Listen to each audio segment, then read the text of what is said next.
اللہ رب العزت نے ارشاد فرمایا یا ایھا الذین آمنو، اے ایمان والو، میرے محبوب کے با ادب غلاموں، استعینوا بالصبر والصلاۃ،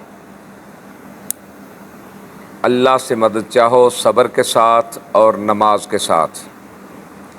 ولا تقولوا لمن یقتل فی سبیل اللہ اموات، اور جو اللہ کے راستے میں قتل کر دیے جائیں تم انہیں مردہ مت کہو، بل احیاء ولکن لا تشعرون، بلکہ وہ تو زندہ ہیں اور تمہیں ان کی زندگی کا شعور نہیں۔ یہ محرم الحرام شریف کا مہینہ ہے جس سے سال کا آغاز ہوتا ہے۔ یہ اپنی تمام عظمتوں عزتوں سمیت طلوع ہو چکا ہے۔ محرم الحرام میں شہیدوں کا ذکر ہوتا ہے، سفر میں ولیوں کا تذکرہ ہوتا ہے، ربیع الاول شریف میں میلاد النبی کا تذکرہ ہوتا ہے، ربیع الثانی میں حضور سیدنا غوث الاعظم رضی اللہ تعالیٰ عنہ کا ذکر ہوتا ہے۔ تو الحمدللہ اللہ رب العزت کا اہل سنت پر کرم ہے کہ نہ یہ اللہ کے بے ادب ہیں، نہ یہ نبیوں کے بے ادب ہیں، نہ یہ صحابہ و اہل بیت کے بے ادب ہیں، نہ یہ اولیاء کے بے ادب ہیں۔ اہل سنت میں جہاں چلے جاؤ گے ادب ہی ادب نظر آئے گا، الحمدللہ ادب ہی ادب نظر آئے گا، کیونکہ ادب پہلا کرینہ ہے محبت کے کرینوں میں۔ ادب ہے تو سب کچھ ہے، اگر ادب نہیں تو اللہ رب العزت نے ارشاد فرمایا اللہ سے مدد چاہو صبر کے ساتھ اور نماز کے ساتھ۔ تو پتہ چلا مومن وہ ہے جو صبر بھی کرتا ہے اور نماز بھی پڑھتا ہے، صبر بھی کرتا ہے اور نماز بھی پڑھتا ہے۔ اور ان اللہ مع الصابرین، جو صبر کرنے والا ہے نماز پڑھنے والا ہے اللہ اس کے ساتھ ہے۔ تو جس کے ساتھ اللہ ہوا کرتا ہے وہی بندہ کامیاب و کامران ہوا کرتا ہے۔ حضرت سید الشہداء حضرت امام حسین رضی اللہ تعالیٰ عنہ جب کربلا کے میدان میں پہنچے تو حضرت امام علی مقام خود فرماتے ہیں کہ ایک رات عشاء کی نماز سے فارغ ہوا تو اچانک مجھے نیند آ گئی، اور جب آنکھ لگی تو نانا جان حضرت محمد مصطفیٰ احمد مجتبیٰ صلی اللہ علیہ وسلم خواب میں ملے۔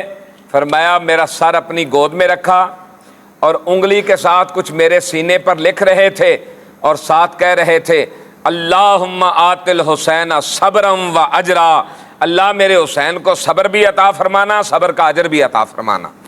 تو حضرت امام حسین فرماتے ہیں عشاء کی نماز سے فارغ ہوا تو پتہ چلا نماز ادا کرنا بھی حسینی طریقہ ہے، پھر صبر کرنا بھی حسینی طریقہ ہے، اور صبر کی دعا کرنا یہ میرے مصطفیٰ کریم علیہ السلام کا طریقہ ہے۔ آپ سب اس پر غور کریں کبھی کہ کربلا کا میدان یہ وہ میدان ہے کہ جہاں سے کسی وقت میں مولا علی گزرے اور گزرتے ہوئے فرمایا کہ یہاں میرے لخت جگر حسین کو شہید کیا جائے گا، ان کے کنبے کو شہید کیا جائے گا، یہاں شہزادیوں کے خیمے ہوں گے، اور پھر دعا مانگی کہ یا اللہ میرے حسین کو صبر بھی عطا کرنا اور اس کا اجر بھی عطا کرنا۔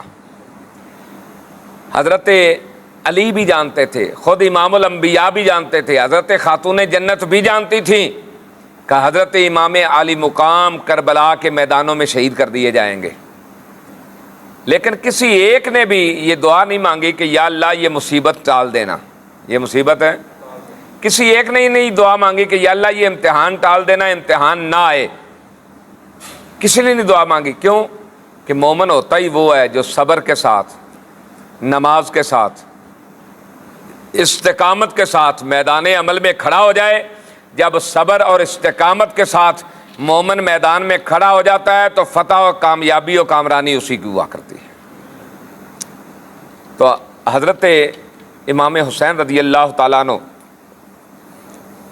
جب یزید کی حکمرانی آئی، یزید نے انہوں نے حکومت سنبھالا تو سب سے پہلے اس نے پیغام بھیجا گورنر مدینہ کو، کہنے لگا یہ چند بندے ہیں، اگر انہوں نے میرے ہاتھ پہ بیعت کر لی تو سمجھ لو تمام امت مسلمہ نے میرے ہاتھ پہ بیعت کر لی۔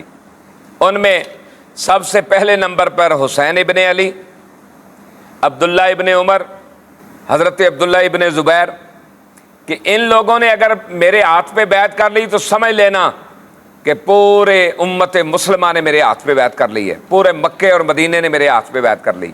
کیوں؟ یزید جانتا تھا کہ یہ لوگ میرے کردار کو جانتے ہیں، یہ حق والے ہیں، حضرت امام حسین حضرت علی کا خون ہے، امام الانبیاء کا خون ہے، تو یہ کبھی باطل کے آگے جھک نہیں سکتے، باطل کے ہاتھوں میں ہاتھ نہیں دے سکتے۔ کیا مسئلہ تھا یزید کا حضرت امام حسین کے ساتھ؟ فقط اتنا پیغام بھیجا کہ میری بیعت کرو، یہ اتنا ہی کام تھا۔ حضرت امام علی مقام نے فرمایا نہیں، جس کو میں اپنی آنکھوں سے شراب پیتا دیکھوں، اس کی بد کرداریاں دیکھوں، حسین ابن علی کبھی ایسے بندے کے ہاتھ میں ہاتھ نہیں دے سکتا۔ تو اس نے پیغام بھیجا، اور جو پیغام لے کر آیا اس کو ساتھ یہ بھی پیغام دیا کہ اگر حسین ابن علی، سب سے پہلے ان کو بلانا اور اکیلے کو بلانا، پیچھے تلوار والا کھڑا کر دینا، اگر وہ بیعت سے انکار کرے تو فوراً اس سے کہنا ان کا سر قلم کر دے۔ اس سے ایک رعب اور دبدبا بیٹھے گا اور دوسرے ڈرتے ہوئے بیعت کر لیں گے۔ اب گورنر مدینہ جو ہے وہ اہل بیت کا ماننے والا تھا، ان سے پیار کرنے والا تھا، وہ صحابہ کا ادب کرنے والا تھا، وہ رسول اللہ سے محبت رکھنے والا تھا۔ جب یہ پیغام ملا، خط ملا، تو اس نے حضرت امام علی مقام کو پیغام بھیجا کہ حضور آپ مغرب کے بعد میرے پاس تشریف لائیں، آپ سے ضروری معاملے پہ بات کرنی ہے، اور اکیلے تشریف لے آنا۔ تو خادموں نے کہا کہ حضور ہم ساتھ چلتے ہیں، وہ کوئی شرارت نہ کریں۔ آپ نے فرمایا نہیں، مجھے اکیلے کو بلایا تو میں اکیلا ہی جاؤں گا۔ تو آپ تشریف لے گئے، تو اس نے آپ کو سامنے کھڑا کر کے نا آپ کے سامنے وہ خط پڑھا، تلوار والا آپ پیچھے کھڑا تھا، جو پیغام لے کے آیا وہ ساتھ بیٹھا ہوا تھا۔ تو جب خط پڑھ کے سنایا کہ یزید کے ہاتھ پہ آپ بیعت کریں ورنہ سخت سزا دی جائے گی، آپ نے فرمایا میں اپنے دوستوں سے مشورہ کروں گا، مشورہ کر کے پھر تمہارے ساتھ بات کروں گا۔ تو اب جو ساتھ بیٹھا تھا وہ بار بار کونیاں مارے اس کو، گورنر کو، کہ تم قتل کا آرڈر کو دو، قتل کا اشارہ کرو۔ آپ نے فرمایا نہیں، میں اولاد رسول کو ایسے قتل نہیں کروا سکتا۔ اب واپس تشریف لے گئے، اور آپ نے جا کے اپنے دوستوں کے ساتھ اور اپنی ہمشیرہ حضرت سیدہ زینب کے ساتھ مشورہ کیا کہ یزید نے اب باز نہیں آنا، اس نے اپنی یہ شخصی حکمرانی قائم رکھنی ہے، اس کے لیے اس سے جو بھی ہو سکا وہ کرے گا۔ تو بہتر یہ ہے کہ اللہ رب العزت نے مکے کے متعلق ارشاد فرمایا ہے من دخلہ کان آمنا، جو مکے میں آ جائے اس کے لیے امن کا اعلان ہے، وہ امن کا شہر ہے۔ تو میں نہیں چاہتا کہ یہاں یزید اور اس کے کارندے یہ میرے ساتھ لڑنے کے لیے تیار ہوں، جب وہ لڑیں گے تو ظاہر ہے میرے ساتھی بھی آگے سے لڑیں گے، وہ خاموش تو نہیں بیٹھیں گے۔ تو میں شہر رسول میں قتل و غارت نہیں چاہتا، مکہ امن کا شہر ہے، ہم وہاں چلے جاتے ہیں، اللہ اللہ کرتے رہیں گے۔ آپ نے اپنی ہمشیرہ کے ساتھ مشورہ کیا، دوسروں کے ساتھ مشورہ کیا، مشورہ کر کے سامان باندھا، اور سامان باندھنے کے بعد دونوں بہن بھائی پہلے حضرت خاتون جنت کی تربت مبارکہ پہ حاضر ہوئے، پھر اس کے بعد امام الانبیاء حضرت محمد مصطفیٰ صلی اللہ علیہ وسلم کے روضہ اقدس پہ جب سب لوگ چلے گئے تو وہاں آ کے حاضری دی، اور بہن بھائی نانا جان کے روضہ اقدس سے لپٹ کے روئے، اجازت مانگی، اور اجازت مانگ کے یہ نفوس قدسیہ کا قافلہ مکہ مکرمہ کی طرف روانہ ہوا۔ مکہ مکرمہ پہنچے تو ادھر سے کوفیوں کے خط آنا شروع ہو گئے، پتہ تو سب کو چل گیا کہ حسین ابن علی مدینہ شریف سے مکہ شریف تشریف لے گئے ہیں۔ خط آنا شروع ہوئے کہ اے حسین ابن علی، یزید کے ظلم حد سے بڑھ چکے ہیں، بھائی کا تعلق بہن کے ساتھ ہے، یزید منع نہیں کرتا، باپ اگر بیٹی سے تعلق بنائے یزید منع نہیں کرتا، گانے بجانے ہیں، شراب ہے، سب کچھ چل رہا ہے، یزید منع نہیں کرتا، اور اگر کل کلاں یہ سب کچھ ہمیں کرنے کے لیے کہے تو ہم یزید کے ساتھ لڑ تو نہیں سکتے، اس کے پاس حکومت ہے، تو آپ تشریف لے آئیں، ہم آپ کے ہاتھ پہ بیعت کرتے ہیں، اور آپ وہی نظام نافذ فرمائیں جو رسول اللہ صلی اللہ علیہ وسلم نے نافذ فرمایا تھا، جو خلفائے راشدین نے نافذ فرمایا تھا، ہم آپ کے ساتھ کھڑے ہوں گے۔ تو آپ جب جانے لگے تو کچھ لوگوں نے مشورہ دیا کہ حضرت آپ ایسے نہ جائیں، جو کوفے والے ہیں ان کے متعلق مشہور ہے کہ یہ کسی وقت بھی اپنی بات سے پلٹ سکتے ہیں، تو آپ ایسا کریں، پہلے حالات معلوم کرنے کے لیے کسی کو بھیج دیں۔ تو آپ نے اپنے چچا زاد بھائی حضرت مسلم بن عقیل رضی اللہ تعالیٰ عنہ آپ کو تیار کیا اور آپ کو بھیجا۔ جب آپ جانے لگے تو آپ کے ننھے ننھے دو بچے وہ آ گئے، پاؤں کے ساتھ لپٹ گئے کہ ابا جی ہم نے بھی ساتھ جانا ہے۔ آپ نے فرمایا نہیں، پتہ نہیں حالات کیا ہوتے ہیں، آپ ساتھ نہ جائیں، آپ رکو، جب حالات ٹھیک ہو جائیں گے پھر میں تمہیں بلا لوں گا۔ ان کا نہیں ابا جی ہم نے جانا ہے۔ تو مولا حسین تو جانتے تھے کہ ان شہزادوں کی شہادت وہیں لکھی ہے۔ اتنی دیر تک آپ تشریف لے آئے، مولا حسین آپ نے ارشاد فرمایا کہ بچے جب ضد کر رہے ہیں تو ساتھ بٹھا لیں۔ بچوں کو بھی ساتھ بٹھایا۔ حضرت مسلم بن عقیل جب پہنچے کوفہ، بہت بڑا استقبال ہوا، ایک ہی دن میں 10,000 لوگوں نے آپ کے ہاتھ پہ بیعت کی، اور جناب ہر کوئی دعوت دے رہا ہے، حضرت میرے پاس آپ تشریف لائیں، وہاں محفل ہے، حضرت میرے پاس تشریف لائیں، وہاں محفل ہے۔ دن رات محفلیں ہو رہی ہیں، دعوتیں ہو رہی ہیں، بلایا جا رہا ہے، اور آوازیں لگ رہی ہیں کہ ابن رسول تشریف لائیں، رسول اللہ کے شہزادے تشریف لائیں۔ تو آپ نے جب دیکھا کہ حالات تو ٹھیک ہیں، کوئی مسئلہ نہیں ہے کسی قسم کا، اور لوگوں میں جذبہ بھی ہے، محبت بھی ہے، تو آپ نے خط لکھ دیا کہ حضور آپ تشریف لے آئیں، یہاں پر حالات ٹھیک ہیں۔ آپ نے خط لکھ دیا۔ جس دن آپ نے خط لکھا اسی دن یزید نے ابن زیاد کو گورنر مقرر کر دیا کوفے کا، اور یہ محفلیں ہوتی رہیں۔ ادھر حضرت امام علی مقام کو خط ملا، آپ نے تیاری کی۔ جس دن امام علی مقام مکہ مکرمہ سے نکلے اس دن شام کے وقت ابن زیاد وہ کوفے میں پہنچ گیا، اور وہ اس ترتیب سے آیا کہ جو عربی لوگوں کا، حجاز والوں کا مخصوص لباس ہوتا ہے وہ پہنا ہوا، نقاب کیا ہوا، گھوڑے پہ سوار ہے۔ تو لوگوں میں اتنا جذبہ تھا حضرت مسلم بن عقیل کے وہاں پہنچنے کے بعد کہ لوگ صبح صبح ہی جناب اپنے شہر سے کئی میل دور نکل جاتے اس طرف جس طرف سے انہیں امید تھی کہ حضرت امام علی مقام تشریف لائیں گے، وہ چلے جاتے۔ جذبہ یہ ہوتا کہ خون رسول کی زیارت پہلے میں کروں گا، میں پہلے ان کے قدموں کو بوسہ دوں گا۔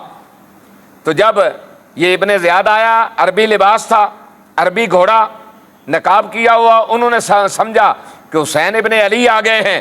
وہ جناب مرحبا مرحبا کے نعرے لگاتے ہوئے کہ ابن رسول مرحبا، ابن رسول مرحبا، نعرے لگاتے ہوئے جناب ساتھ ساتھ چلتے آئے۔ ہجوم بڑھتا گیا، ہر طرف خبر پھیل گئی کہ ابن رسول تشریف لے آئے۔ لیکن جب شہر کے درمیان میں آئے تو وہاں سے اس کی سواری جو ہے وہ گورنر ہاؤس کی طرف مڑ گئی۔ اس وقت وہ سمجھے کہ یہ تو حسین ابن علی تو نہیں، یہ تو کوئی اور ہے۔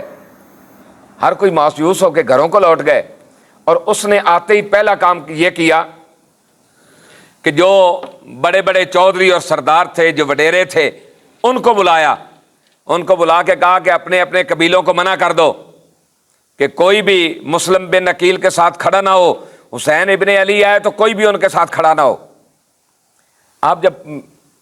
آپ کو جب یہ پتہ چلا کہ ابن زیاد نیا گورنر بن کے آیا ہے اور راتوں رات اس نے بندوں کو اٹھا لیا ہے، تو ان کے خاندان والے آپ کے پاس گئے، روئے، چیخے چلائے۔ آپ نے فرمایا کوئی مسئلہ نہیں ہے، چلو ہم چھڑواتے ہیں ان کو۔ آپ کوئی 10-20 ہزار کا لشکر لے کر گئے اور گورنر ہاؤس کا گھیراؤ کر لیا، وہ سارے لوگ ساتھ تھے۔ تو اس نے ابن زیاد نے، وہ جو سردار تھے، ان سے کہا کہ یہاں سے چھت پہ کھڑے ہو کے اپنے اپنے خاندان والوں کو کہو کہ واپس چلے جائیں، ورنہ تم سب کو قتل کر دیا جائے گا۔ ایک نے کہا ہم نہیں کہنے والے، اس نے اس کا سر قلم کیا اور نیچے پھینک دیا۔ اتنی دیر تک سب دوڑے، اپنے اپنے رشتہ داروں کو ہاتھ باندھ کے کہنے لگے آپ سب واپس چلے جاؤ ورنہ یہ ہمیں قتل کر دے گا۔ یہاں تک کہ عصر کا وقت ہو گیا یا مغرب کا وقت ہو گیا، اور آپ نے دیکھا کہ صرف 500 بندہ میرے ساتھ رہ گیا ہے، وہ 10-20 ہزار میں سے۔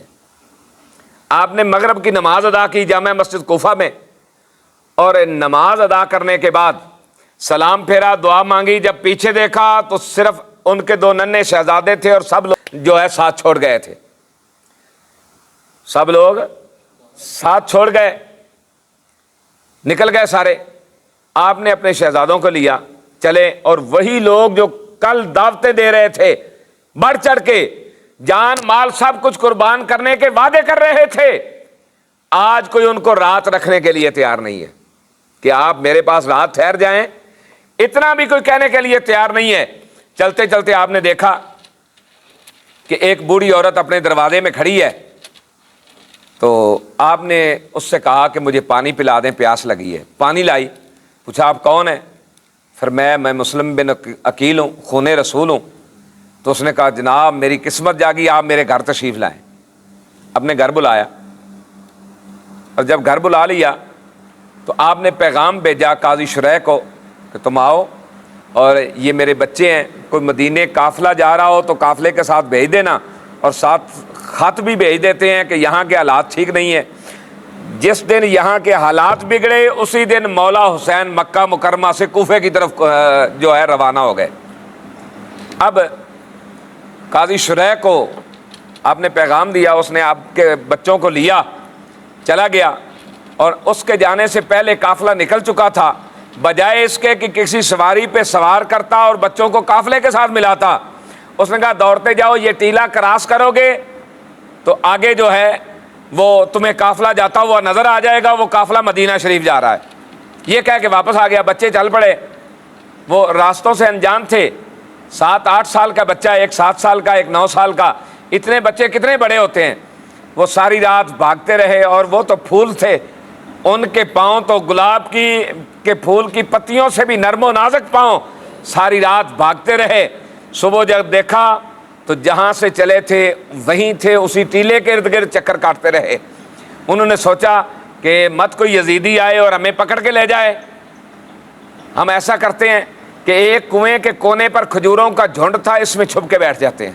بیٹھ گئے، ایک عورت آئی پانی بھرنے کے لیے کنویں سے، اس نے دیکھا کہ یہ کھجوروں کے جھنڈ میں سے شعائیں نکل رہی ہیں، جیسے کوئی چیز چمک رہی ہوتی ہے، نور نکل رہا ہوتا ہے۔ اس نے چھپ کے دیکھا تو اولاد رسول کے 2 ننھے شہزادے تھے۔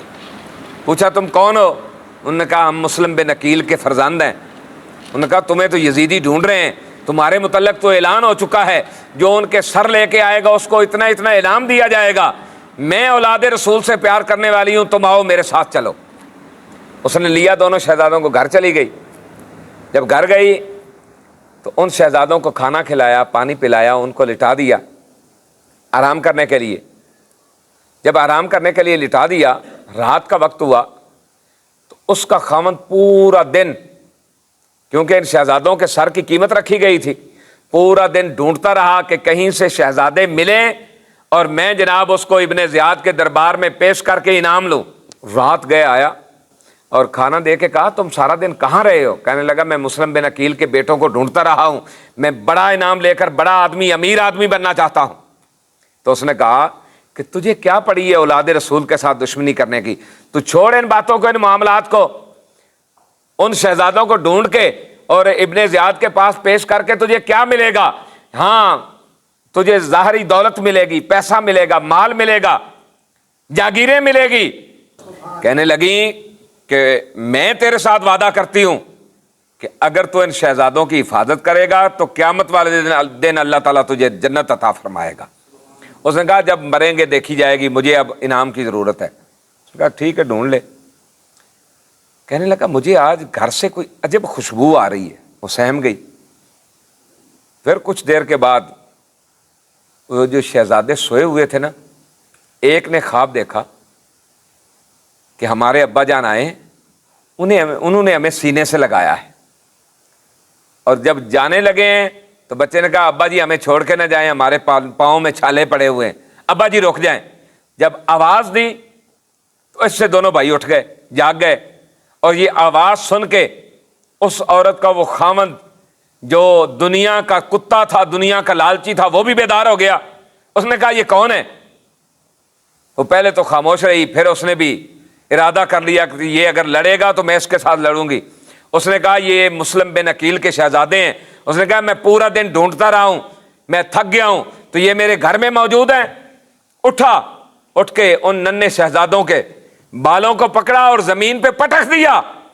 کہنے لگا تم میرے گھر میں آرام کر رہے ہو، میں تمہیں ڈھونڈتا رہا ہوں۔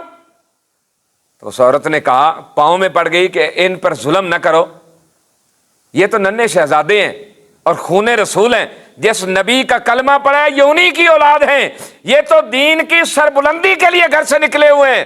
اس نے کہا خبردار، تجھے کوئی بات کرنے کی ضرورت نہیں ہے۔ اس نے کہا پھر آج کے بعد تیرا میرا تعلق بھی کوئی نہیں، آج کے بعد میں طلاق لے لوں گی، تیرے ساتھ رہوں گی نہیں۔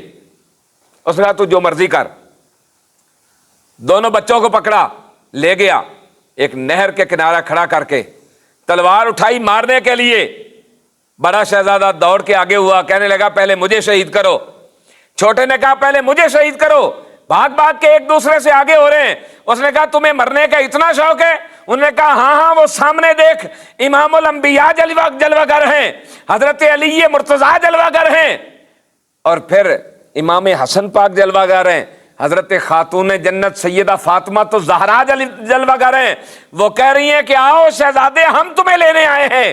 اتنی دیر کی تک ظالم کی تلوار اٹھی، گری، دونوں شہزادوں کے سر قلم کر دیے۔ انا للہ و انا الیہ راجعون۔ وہ جنت کے مسافر جنت کی طرف رخت سفر باندھ گئے، اور وہ ظالم دونوں کے سر اٹھائے ہوئے آیا ابن زیاد کے دربار میں، کہنے لگا یہ دو سر ہیں۔ ابن زیاد نے کہا یہ کس کے ہیں؟ کہنے لگا یہ مسلم بن عقیل کے بیٹوں کے ہیں۔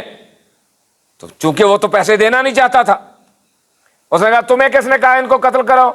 تم زندہ لاتے، تم نے قتل کیوں کیا؟ اس نے کہا اس کا بھی سر قلم کر دیا جائے، اس کو لٹکاؤ اور اس کا بھی سر قلم کر دو۔ کہاں گیا انعام؟ کہاں گئی دولت؟ ادھر اولاد رسول سے غداری بھی کر لی، اور ادھر جناب وہ دنیا کا کتا، جب اس کا سر قلم کیا گیا تو وہ واصل جہنم ہو گیا۔ پھر اس کے بعد حضرت مسلم بن عقیل کو ڈھونڈنے کے لیے سرکاری کارندے، سرکاری ہرکارے وہ بھاگ رہے ہیں، دوڑ رہے ہیں، کوششیں کر رہے ہیں کہ وہ کہاں سے ملے اور ہم ان کو پکڑ کے لائیں اور جناب ابن زیاد سے انعام لیں۔